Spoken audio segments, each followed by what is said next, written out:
Well, the FBI informant in the Uranium One probe revealed today his name is William Campbell. He worked as a lobbyist for a Russian firm, confirmed to Reuters that he will testify before Congress about Hillary Clinton's role in the 2010 deal, which relinquished 20% of U.S. uranium reserves to Russia. Campbell's attorney has said there's on-the-record quid pro quo surrounding the deal. Joining me now for more, Fox News national security strategist and contributor, Dr. Sebastian Gorka. So, Doctor, we have a name, we have a witness. He claims to have some kind of proof. How solid is that proof going to have to be to get something on Hillary Clinton? You've just asked the $64,000 question. We are facing... We have a president who's faced down the international threats. We've crushed ISIS in Mosul, in Raqqa. We're dealing with North Korea every day. But we have an internal threat, and it's a very simple one. It's one of moral fortitude and substance. Are we a nation of laws?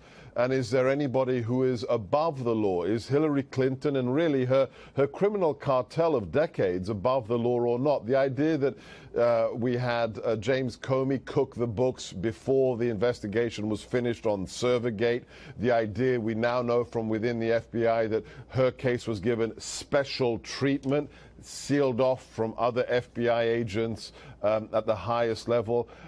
Uranium One has the potential to be the largest national security scandal since the end of World War II. 20% of our uranium sold to Russia. Are they above the law? We will now find out, David. And selling real estate, selling United States real estate, particularly involving uranium, to another country. Now, we should mention that a lot of the people involved in Rosatom, the Russian agency that was responsible for getting that 20% of uranium, there were all of these, I think there was a total of 9 of the board members gave contributions to the Clinton Foundation at around the same time that all this was being discussed. To which I know a little bit about Russia. I covered it back in the days when they were transforming from the Soviet Union into Russia. There were no philanthropists there in my days. They don't give money to beggars on the street, let alone to U.S. foundations. There must have been some quid pro quo, no? Fabulous observation. Your work with the Wall Street Journal, you know that in Central and Eastern Europe there was no indigenous philanthropy. The philanthropy that was there came from the outside, from us, from the West, from Western European nations. But then suddenly the Clintons get $140 million from Russia into their account. Yeah, that didn't happen out of the goodness of some rich Russian magnate's heart. That's not how it works out there. It is pay for play. Hillary was the chairman of the CFIUS committee that had to approve that sale.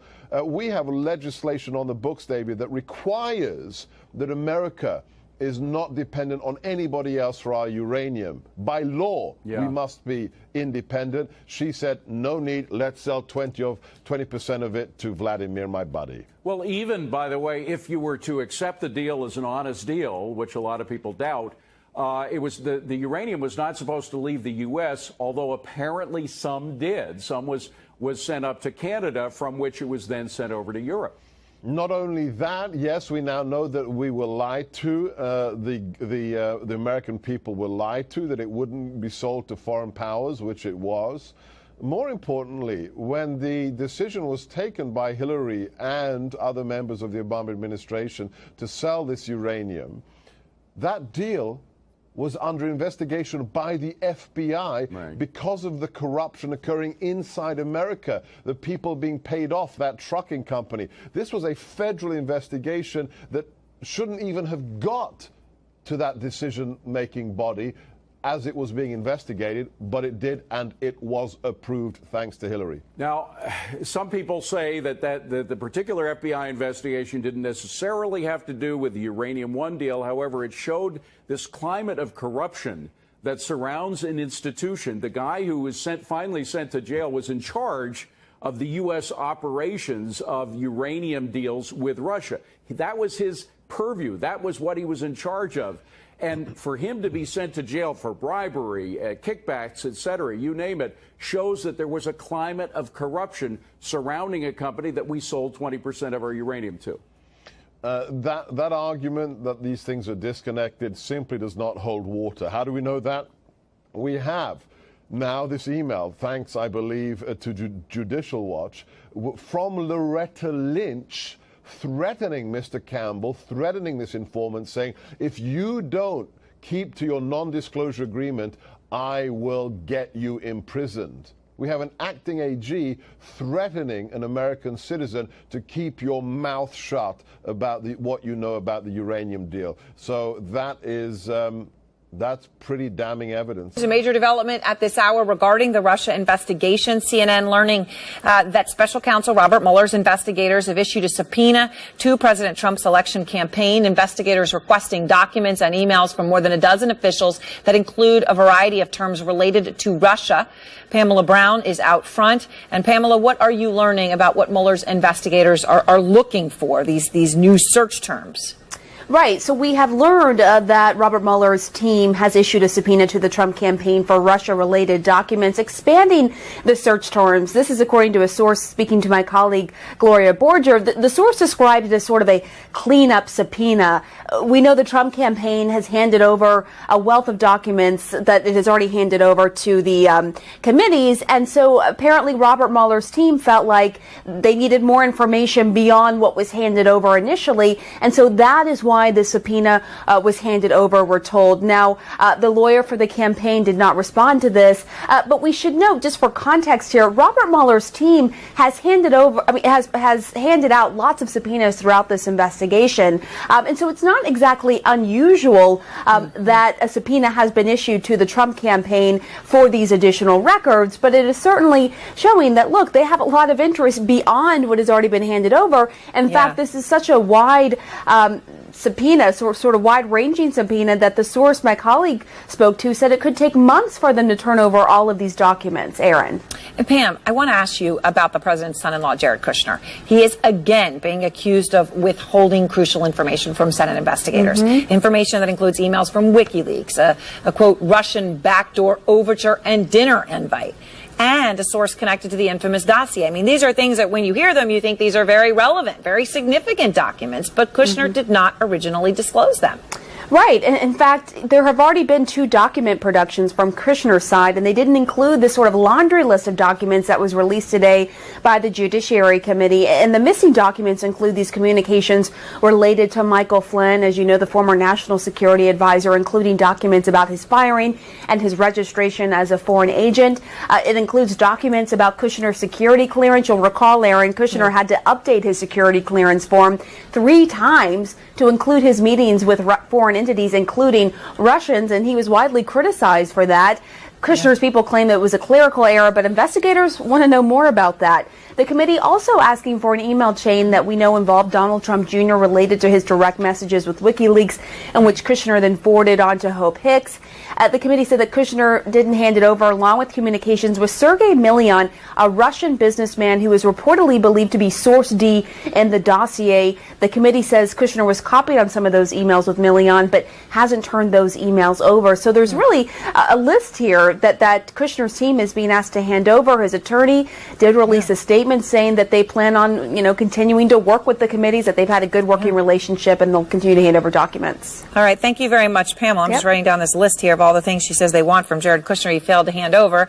So I can talk to John Dean about it. Former Nixon White House counsel, and Chris Cillizza is also back with me. John, I want to ask about this list that Pam just went through. But first, these subpoenas, the special counsel subpoenaing the Trump campaign for Russia documents. Obviously, as she said, you get a lot of subpoenas. But in this one, they have the basically new search terms, enlarged search terms. What does this tell you? Well, it tells me that they're studying the material they've collected, they're looking at the documents, they're analyzing them, they're cross-checking them, and they're discovering things are missing. So they've drafted a much broader term to collect what they think they might be missing, or to double-check and clean up, as was described, what they've already sent out for.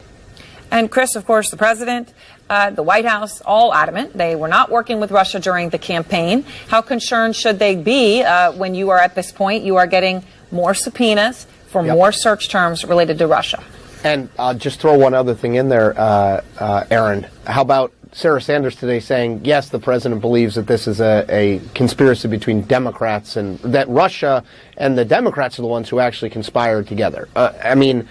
I think that they should be very concerned. I think, the Trump campaign and Trump White House continue to operate as though this is a political problem, when it is a political problem, but more importantly, it is a legal question that they now face. Bob Mueller continues to move methodically along. We know Don Jr., we know Jared Kushner, obviously we know Paul Manafort, we know George Papadopoulos, we know Carter Page. They continue to sort of move up the chain. That will continue no matter what Donald Trump tweets out, no matter what Sarah Sanders says. And this thing appears to be getting bigger rather than smaller. And on that point, John, let me ask you about Jared Kushner, okay? His attorney says, quote, we provided the Judiciary Committee with all relevant documents that had to do with Mr. Kushner's calls, contacts, or meetings with Russians during the campaign and transition, which was the request. We also informed the committee will be open to responding to any additional requests. What I'm confused about, this laundry list that Pamela just went through, emails about WikiLeaks, a Russian backdoor invitation, a source for the Trump dossier, all these email things that were forwarded or exchanged, these appear to be blatantly relevant. They're not only relevant, they're omitted, which is even, it's just indicative, Aaron, of way they have responded to this investigation. They omit things in forms that are mandatory. When discovery is undertaken, they don't respond fully. They get caught. They're sloppy about it. They should check this stuff themselves. I'm surprised that Abbe Lowe let this get by, because it only looks worse for his client by not having responded fully when they say they're volunteering. Abbe Lowell, of course, Jared Kushner's attorney. Chris, this is a troubling pattern. You hear this with these documents now, but his national security questionnaire, Kushner has amended 3 times, right? He submitted it, and then first acknowledged foreign contacts were omitted. You'd think when you realized there was something wrong, you'd put everything on there. But no, then there was another one. More than 100 calls or meetings with foreign officials got added in on a subsequent revision. And then on even a subsequent revision, the Trump Tower meeting with the Russian lawyer, Natalia Veselnitskaya. Certainly when you look at this, it does look shady, right? I mean, if you really had nothing to hide, why wouldn't you put it all out there? They keep begging naivete or something. Well, it's you forgot 1 time, okay. You forget 2 times, okay. You forget 3 times, okay. That's there is a narrative that builds up. Is it possible these are all either innocent oversights or misunderstandings? They thought that the Mueller wanted something and they didn't give it. They gave him something else. Sure.